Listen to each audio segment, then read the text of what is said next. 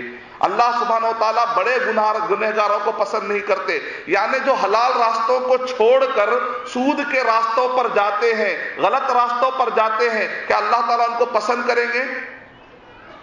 اب ہمارے ہاتھ میں فیصلہ ہے کہ عرش سے اللہ سبحانہ و تعالیٰ اگر مجھ پر نظر ڈال دے اور میں گناہوں کی زندگی میں رہوں, حرام کمائی کی زندگی میں رہوں, تو کیا اللہ میرے اس وجود کو پسند کریں گے؟ نہیں کریں گے. ہمارے اللہ سبحانہ و تعالیٰ تو وہ ہیں, اگر ہم اس کے لیے روزہ رکھتے ہیں, اس روزے میں گندی بو آتی ہے تو اللہ سبحانہ و تعالیٰ کہہ رہے ہیں بندے نے میرے خاطر بھوک برداشت کی اور اس کے منہ سے بو آ رہی ہے, یہ چونکہ میرے لیے اس نے یہ بو, اس کی جو بو پیدا ہوئی ہے میری وجہ سے پیدا ہوئی ہے, اس کی یہ بو میرے پاس مشک عنبر سے بھی زیادہ عظیم ہے. اللہ اتنی عزت کرتا ہے. تو کیا ہم اللہ کی نافرمانی والی لائف اور نافرمانی والے بزنس میں ہم سپورٹ کریں گے؟ ہو ہی نہیں سکتا انشاءاللہ اس آیت کو سننے کے بعد. واللہ لا یحب کل کفار اثیم. اس آیت کا خلاصہ یہ ہے کہ اللہ سبحانہ و تعالیٰ سود کو مار کر رہیں گے. کیوں اتنا زیادہ سود کے خلاف؟ ویسے تو اسلام میں حرام راستے تو بہت زیادہ ہے, خاص طور سے میں سود کی مثال دے کر سمجھانے کی کوشش کروں گا کہ کیوں جو چیزیں حرام ہوتی ہیں کیوں نقصان دہ ہوتی ہیں. میں سمجھانے کے لیے میں آپ کو سود کی مثال دوں گا تاکہ حرام کمائی سے نفرت پیدا ہو جائے انشاءاللہ. اللہ سبحانہ و تعالیٰ اس سود کے بارے میں کیا کہہ رہے ہیں؟ یہ انسان کو دنیا میں کہیں کا نہیں چھوڑے گا, یہ انسان کو دنیا میں کہیں کا نہیں چھوڑے گا. حدیث شریف, کیسی حدیث شریف ہے؟ صحیح مسلم حدیث نمبر 1590, لعن اللہ آکل الربا وموکلہ وکاتبہ وشاہدیہ او شاہدیہ. اللہ تعالیٰ لعنت کرے اس پر جو سود کھاتا ہے, سود کھلاتا ہے, سود کا کھاتا مینٹین کرتا ہے, لکھتا ہے. ہمارے وہ سافٹ ویئر انجینئرز جو سافٹ ویئر بناتے ہیں, ہمارے وہ گھروں کے لینڈ لارڈز جو اے ٹی ایم یا بینک کو اپنے گھر کرائے پر دیتے ہیں, ہمارے وہ ایگزیکٹیوز, ہمارے وہ مارکیٹنگ کرنے والے, وہ سارے MBA کرنے والے نوجوان جو اپنے آپ کو, وہ اکاؤنٹنٹ, وہ CA جو اپنے آپ کو لے جا کر سود کی اکانومی کے لیے لگاتے ہیں, ان کو سوچنا چاہیے. لعن اللہ آکل الربا وموکلہ وکاتبہ وشاہدیہ. شاہد کے دو معنی اگر شہود اور شہید, یعنی کہ اگر کوئی وہاں پر گواہی دے دے, اور ایک مطلب کیا ہے, ایک آدمی گواہی نہیں دیتا, کہیں سودی کاروبار ہو رہا ہے, صرف ٹھہر کر مشاہدہ کرتا ہے, تو کہہ رہے اس کے اوپر بھی لعنت. اگر آپ معاشرے میں سودی کاروبار دیکھ کر دل سے مطمئن ہو گئے, آپ پر بھی لعنت پڑے گی. دل سے مطمئن نہیں ہونا ہے اس کے اوپر. ہم تو مطمئن تو دور کی بات ہے, ہم تو اس کے اندر انوالو بھی ہو چکے ہیں. عمر رضی اللہ تعالیٰ عنہ نے نجران کے جو عیسائی تھے ان کو کہا کہ ان کو نکالا جائے. ارے ہمارا تو معاہدہ ہے, محمد صلی اللہ علیہ وسلم نے معاہدہ کیا تھا, آپ کے نبی نے معاہدہ کیا تھا, آپ ہم کو کیوں نکال رہے ہیں؟ عمر رضی اللہ تعالیٰ عنہ نے ارشاد فرمایا, کتاب الاموال اس کتاب کے حوالے کے مطابق, کہ نبی صلی اللہ علیہ وسلم نے اس شرط میں معاہدہ کیا تھا تم سے کہ تم سودی کاروبار نہیں کرو گے. تم نے سودی کاروبار کر لیا, لہذا تم کو ہمارے ایریوں میں رہنے کا حق نہیں ہے. اگر آج عمر رضی اللہ تعالیٰ عنہ آ جائے, نہ جانے کتنے مسلمانوں کو اسلامی حکومت سے باہر نکال دیں گے. نہ جانے کتنے مسلمان ہیں جو سودی کاروبار میں اپنے آپ کو مبتلا کر چکے. تو یعنی کہ دنیا میں نقصان, لانا کا مطلب ہوتا ہے نقصان, چھوڑے گا نہیں. حدیث شریف میں اور ایک بڑا ہے, آخرہم قلہ, کتنا بھی وہ اونچا جائے کہیں نہ کہیں جا کر اس کو غم کے آنسو پینا ہی پڑے گا. یا تو اس کی صحت برباد ہو جائے گی, یا تو اولاد نافرمان نکلے گی, یا تو اس کو سکون اجڑ جائے گا, یا تو اس کو بزنس میں نقصان ہو جائے گا. اللہ سبحانہ و تعالیٰ سود کو کبھی مدد نہیں کریں گے بلکہ نقصان پہنچا کر رہیں گے. یعنی سود انسان کو دنیا میں پیچھا نہیں چھوڑے گا, سود انسان کو خبر میں بھی پیچھا نہیں چھوڑے گا. دلیل صحیح بخاری حدیث نمبر 1386 کہ نبی صلی اللہ علیہ وسلم نے ارشاد فرمایا, جب انسان مر جاتا ہے, سود کھانے والا انسان مر جاتا ہے, مرنے سے پہلے توبہ کی توفیق بھی اگر نہیں ملی, پتہ نہیں کہ کب مر جائے, تو کہہ رہے اس انسان کی جو روح ہوتی ہے وہ خون کے سمندر میں پھینک دی جاتی ہے. وہ اتنی بدبودار ہوتی ہے, خبر کا عذاب اس کو خون کے سمندر کی شکل میں ملے گا. جب وہ اس میں سے باہر نکلنا چاہتا ہے تو فرشتہ اس کو تاک کر مارتا ہے, پتھر لگتا ہے, پھر جا کر واپس گر جاتا ہے. سود انسان کو حشر میں بھی اس کا پیچھا نہیں چھوڑے گا. حشر کے میدان میں بھی یہ سود آپ کا پیچھا, ہمارا پیچھا نہیں چھوڑے گا. اللہ تعالیٰ اگر ہم میں سے کوئی اگر اس میں انوالو ہے تو اس میں اللہ تعالیٰ ہم سب کو توبہ کی توفیق عطا فرمائے. سورہ بقرہ سورہ نمبر 2 کے آیت نمبر 275 میں اللہ سبحانہ و تعالیٰ ارشاد فرما رہے ہیں کہ وہ لوگ جو سود کھاتے ہیں وہ جب حشر کے میدان میں قیامت میں آئیں گے, ایسے آئیں گے جیسے پاگل آتے ہیں. پاگل ایک بھرے محفل میں, کہیں شادی خانے میں اگر آپ سے کوئی ایسی حرکت ہو جاتی ہے کہ آپ کھاتے کھاتے کوئی سالن گرا لیتے ہیں تو آپ کہتے ہیں میری شرم, پوری شرمندہ ہو گیا میں. پورے آدم علیہ السلام سے لے کر قیامت تک آنے والے سارے انسانوں کے سامنے ایک انسان پاگل کی طرح آ رہا ہے. تصور کیجئے کہ کتنی بڑی ذلت کی بات. یہ سود اس کو حشر کے میدان میں بھی نہیں چھوڑنے والا. اتنی زیادہ سختی کیوں ہے؟ سوال اتنی زیادہ. اب آئیے اور سنیے آپ. ہم سمجھتے ہیں کہ بھئی ہمارے گھر میں اگر کوئی شرابی آتا ہے تو کیا آنے دیتے ہم؟ نہیں آنے. اگر کوئی شخص مشہور ہے کہ یہ فحش کاری پھیلاتا ہے یا عورتوں کا دھندا کرتا ہے یا زنا کرتا ہے تو آپ اس کو اپنے گھر میں آنے دیتے؟ نہیں آنے دیتے. آئیے سنیے نبی اکرم صلی اللہ علیہ وسلم کیا ارشاد فرما رہے ہیں. ابن ماجہ کی روایت حدیث نمبر 2274, مسند احمد بن حنبل حدیث نمبر 21450 کہ نبی اکرم صلی اللہ علیہ وسلم نے 2 حدیثوں میں کیا ارشاد فرمایا, اگر کوئی درہم ربا, اگر کوئی سود کا صرف 1 درہم اگر کھا لیتا ہے, اس کو معلوم ہے کہ سود ہے, تو 33 مرتبہ, ایک عالم صاحب نے بیان میں کیا کہا کہ اسے 33 مرتبہ وہ کرنے کا گناہ لکھا جائے گا. میں نے کہا کہ آپ یہ وہ کیا کہہ رہے ہیں؟ تو کہا کہ نہیں, اتنے لوگ ہیں, مرد اور خواتین ہیں, کہنے میں شرم آتی ہے. میں نے کہا نبی اکرم صلی اللہ علیہ وسلم تو ہم سے زیادہ حیا والے اور شرمیلے تھے, لیکن نبی اکرم صلی اللہ علیہ وسلم نے کیا کہا, 33 مرتبہ زنا کرنے کا گناہ لکھا جائے گا. لوگوں کو کھول کھول کر بولیے, کیونکہ ہمارے شرمانے کی وجہ سے ہی لوگ یہ سمجھ رہے ہیں کہ شاید کہ سود اتنا برا نہیں ہے. اس وجہ سے تو لوگ جا رہے ہیں. اگر لوگوں کو کھلا کھلا کلیئر سمجھائیں گے تو ہی یہ جو مال کا نشہ ہوتا ہے نا, یہ جو مال و دولت کا نشہ ہوتا ہے, اقتدار کا جو نشہ ہوتا ہے, اس کے اندر انسان اندھا ہو جاتا ہے. جب تک اسے کھول کر نہ سمجھایا جائے اسے سمجھ میں نہیں آتا. نبی اکرم صلی اللہ علیہ وسلم نے بڑے واضح الفاظ میں کہا یہ زنا سے بھی زیادہ بری بات ہے. اتنا زیادہ سخت کیوں کہا گیا بھائی؟ سورہ بقرہ سورہ نمبر 2 کے آیت نمبر 275-276 میں اللہ سبحانہ وتعالیٰ کہہ رہے ہیں کہ یہ حرام ہے, اور کہہ رہے ہیں آگے کہ ہم فیہا خالدون فمن جاءہ موعظۃ من ربہ فانتہی فلہ ما سلف وامرہ الی اللہ ومن عاد فاولئک اصحاب النار ہم فیہا خالدون. کہہ رہے ہیں کہ سود کھانے والا لمبی مدت تک جہنم میں پڑا رہے گا, اس کا کوئی پرسان حال نہ رہے گا, لمبی مدت تک پڑا رہے. دوسرے گنہگار نکلتے جائیں گے سزا کے بعد, لیکن سود خور آسانی سے نہیں نکلے گا, اللہ تعالیٰ لمبی مدت تک ڈال کر چھوڑ دیں گے. اتنی سختی کیوں بھائی؟ ایک آدمی کو سوال آ رہا ہے, میں اس کے جوابات دوں گا انشاءاللہ آپ کو. ایک نان مسلم بھی اگر آپ سے پوچھے تو انشاءاللہ آپ جواب دے سکتے ہیں. کئی نان مسلم نے جب میرے یہ اسٹیٹسٹکس سنے تو نان مسلم نے آ کر مجھ سے کہا ہم آپ سے وعدہ کرتے ہیں کہ آج سے ہم سودی سسٹم کو سپورٹ نہیں کریں گے. اللہ تعالیٰ ان کو اسلام کی بھی ہدایت دے دے.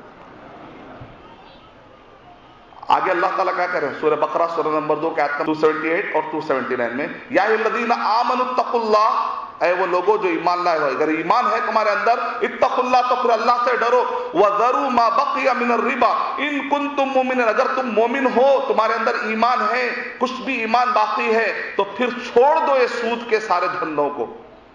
فإن لم تفعلوا, اور تم اگر ایسا نہیں کرو گے, فأذنوا بحرب من اللہ ورسولہ, پھر اللہ اور اس کے رسول سے جنگ کرنے کے لیے تیار ہو جاؤ.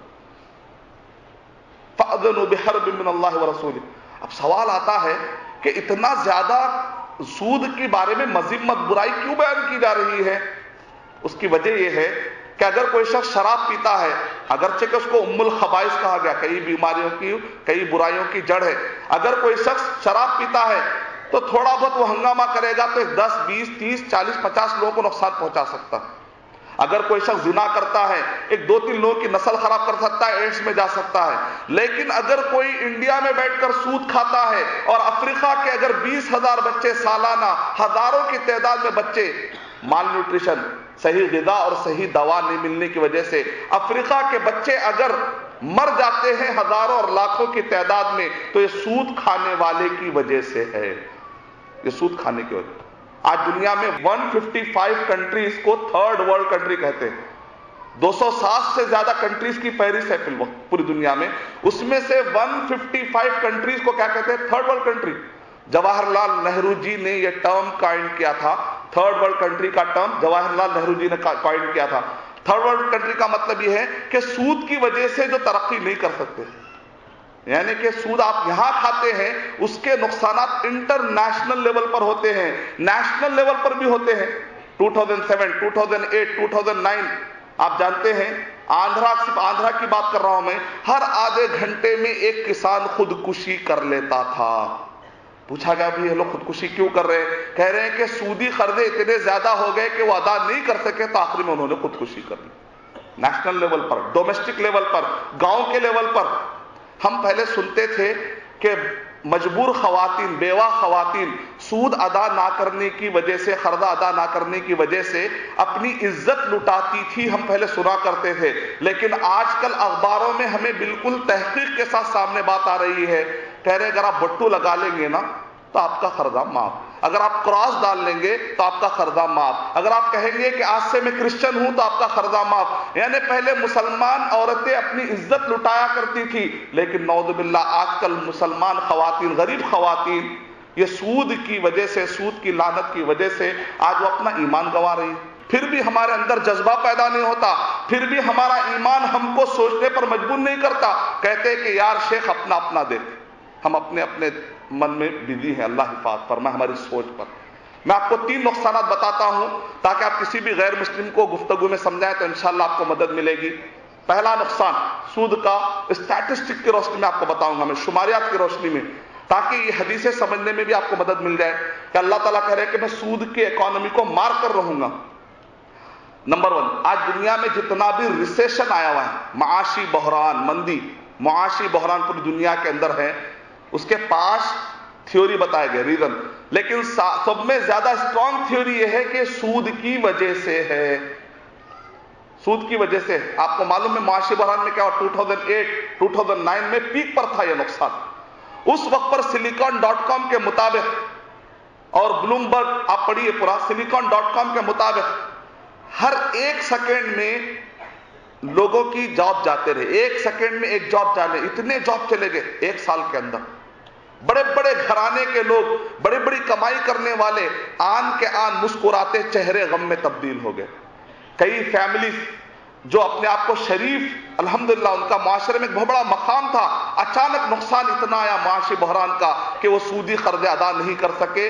UAE کی جیلوں میں آج تک بھی سڑ رہے ہیں، انڈیا کی جیلوں میں سڑ رہے، شریف گھرانوں کی بات کر رہا ہوں جن کو کوئی جیل نہیں لے جا سکتا تھا، لیکن چیک اتنے زیادہ باؤنس ہوئے، اتنے زیادہ سودی قرضے آؤٹ آف کنٹرول ہو گئے کہ آخری میں بڑے بڑے لوگوں کو جیل کی سلاخوں کے پیچھے جانا پڑا۔ کسی نے سوسائڈ کر لیا، کوئی ڈپریشن میں چلا گیا، اور کوئی شیزوفرینیا کا مریض بن گیا۔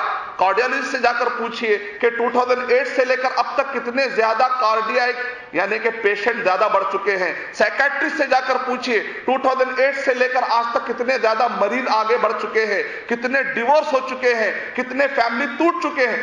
اس کے باوجود بھی مسلمان تحریک برپا نہیں کرتا۔ پہلا نقصان میں نے آپ کو بتایا ریسیشن۔ دوسرا نقصان انفلیشن کا مطلب ہوتا ہے مہنگائی۔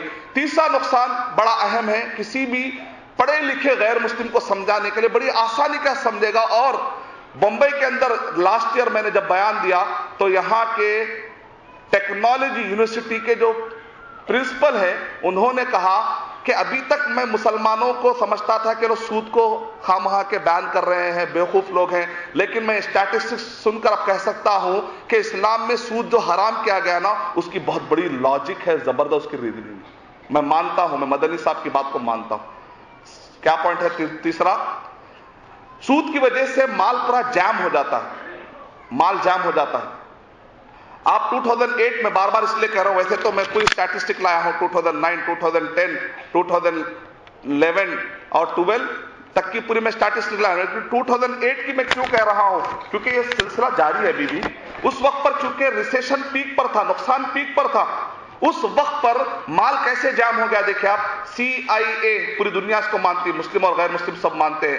CIA فیکٹ بک کے مطابق 2008 میں جو کرنسی تھی، فیک کرنسی کی بات نہیں کر رہا ہوں میں، اپروو کرنسی کی بات کر رہا ہوں میں، 65.61